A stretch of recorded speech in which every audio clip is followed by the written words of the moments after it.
What do you guys think of the tire situation that's happening right now? We've had to run Hoosier. Everybody complains the spec tire is the cause of all the horrible racing that we see.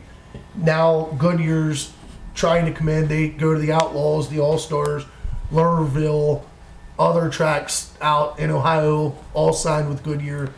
Williams Grove Lincoln still hasn't officially come out and said which tire they're going to run. Heard a story that now Port Royal might change from their standing that they're running Hoosier. They might switch now to Goodyear.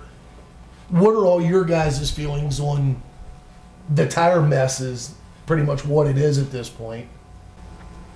My personal opinion is if there's not going to be a track tire that's offered at a discounted price, then there should be an open tire rule. The fact is, paying a track a bunch of money to force all the drivers to run their tires creates a monopoly. They're able to charge whatever they want. They don't have to give anybody a deal because they're forced to run it.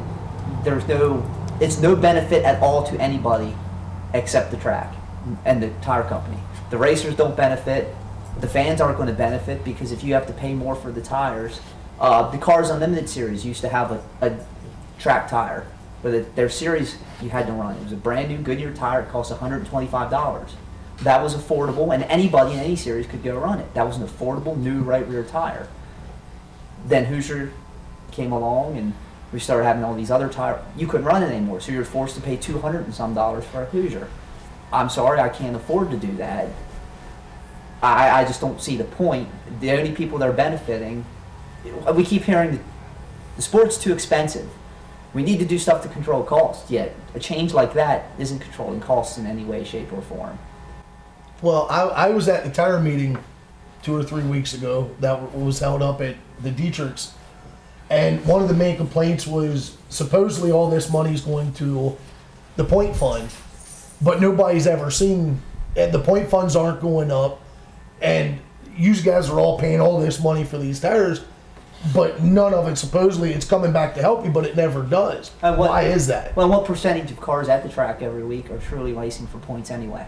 So that's fine. If you want to say that, then if you want to be eligible for points that night, then run this tire. If not, run whatever you want. I'm not running for points anywhere.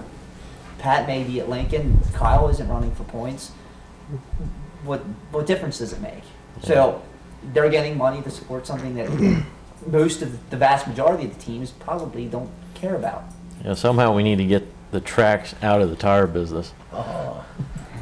I've seen and heard that somewhere before. Yeah. And even a right rear tire rule, if you want to do that, that's one thing. But now when you're starting to get into, you have to run the same tire on left and right rear, or you have to run the same brand on all 4 tires. That's absolutely ridiculous. If both tracks go to Goodyear, you have to run on the right rear. That's somewhat manageable. But for 5 or 6 years, I've gone to outlaw teams. I've done everything I could to try to amass some tires to use when I need them. And upstairs in the attic, I have 30 or 40 left rear tires. If you tell me I have to run a Goodyear on both, I'm back to no tires. So for 5 or 6 years, all that I've saved up, then you're putting me who can barely afford it anyway, to where I might not be able to race at all next year because I don't have any tires. And I can't afford to go buy brand new ones. A right rear tire rule, that's somewhat manageable. I might be able to get a couple of them, but I can't get them plus a bunch of left rears. And I have a stack of front tires. Some of them are brand new. If you tell me I have to put Goodyears there, that's more money I need to find. How is that benefiting somebody in my situation? Aaron, Kyle, you want to jump in on this? Yeah, I mean, I thoroughly agree that tracks have let it get out of control, and they're all about saving themselves money and not putting on a better show, not being better for the racers or the teams that support them every week. Or the fans. Or the fans. And when they talk about the point fund, it's funny, I talked to a couple different tracks, and with the 358s, we'll just take for instance, 10th and points pays $500. In the scheme of things, what is $500? If I'm able to go to different tire manufacturers and possibly get a tire deal or get a discount and I'm saving $20, $30 per tire over the course of a season,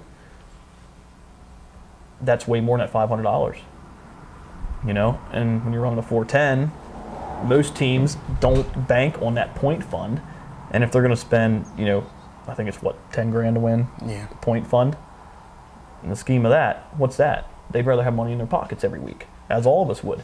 We'd rather have more money in our pockets every week. And it's hurt the competition, I think, because there were some nights before where the American racers would be good, or they'd come in late in the race, and then there'd be nights before where the Goodyears were good, and it was a guessing game. But it's cut down on, like Todd said, the availability of going to some of the top teams and getting a good used tire to run. You're forced to buy new ones, and if you can't, you're pretty much done. Well, the one night when they adopted the one tire a night rule, that hurts a lot with that. With Todd, Pat, your ability to, hey, that tire looks pretty good. What can sell me that for $20-$30, whatever. Yeah. Now there is no tires at the end of the night, right? No, exactly. We used to, bolt on a decent one for the heat races because the track's normally pretty good. But at the same point, if you could afford to buy one tire a night, you're as competitive as everybody else. You'll have to buy 3 tires a night, one for the heat race, one for the feature, one for the DC main if you happen to be in it. So that rule I don't have a huge problem with. It does make it harder to get used tires, but if you can afford a tire here or there, you can still be competitive. And still people crash out. There are still options available to get decent used tires at times. Aaron? Well, the biggest thing I see is, and just with me, I don't know, this is my opinion. I only ever ran for points once. I did it at Williams Grove last year, and I got 3rd in points. And we raced there every single week. We had the SC tire, we had spec, everything. I'd start 10th in a heat race, 9th or 10th in a heat race, and I'd have to run 4th to qualify and 3rd to make it. And then on top of that, we raced all year long, and we ran 3rd in points and got I think $600 or something. Wow. Yeah, and I mean, it was a complete joke. I mean, we easily spent $600 a night just in tires, and especially with the motor. I mean, the motor's not cheap to maintain. I mean, 358s are a little bit easier to maintain, but just, the biggest thing is they don't need to go to the tires. They don't need to switch to these, Goodyears. They really need to open it up and leave it back to the drivers and play, like Kyle said, the guessing game. That's what it needs to be again, because that's what made racing. And if they open it back up, it's cheaper, you know what I mean? And I hear all this talk about, how much the tracks, they only care about their wallet, it seems like. They don't really care about the fans, the drivers. And I know a lot of drivers who, including myself, we weren't going to run, this upcoming year because of it. And they're still playing the guessing game, but it's really BS, the way they're jerking you around. And, they don't understand how much money it costs, to foot these cars. And it's a shame. You got to go to a racetrack and you got to, listen to them when we're the ones putting on the show. Let us racers decide what we want to run. You sanction it and you make the money at the pit gate. And for the fans, because the fans are getting bad races. We're spending money to go run last. If that's where we're starting because we're handicapped. It ain't worth going anymore. We'll just go, have more fun at Speedway 94 or something, you know what I mean? And frankly, somebody told me, I had this discussion with somebody, and their reasoning behind it should be a Goodyear only is because the Goodyear has a spec tire, whatever, that everyone will have to run, and if they let it open, everybody with Hoosiers is going to be faster because it's a better tire. Well, I'm sorry, then that's Goodyear's fault. That's something that Goodyear needs to work on. It makes the tire companies more responsible for the tires they're making to make them competitive with each other. And it also, like Kyle said and I mentioned earlier, then there are deals. You can go out and talk to tire companies to try to get discounts or try to get, work out a deal to make it more feasible. Well, but if you have this monopoly, you have to buy tires, you have to pay full price for it. Sorry. Well, Goodyear's already stated if it was an open tire roll, they wouldn't even bother. The only reason they're back in it is because they've more or less been able to buy their way back into the sport.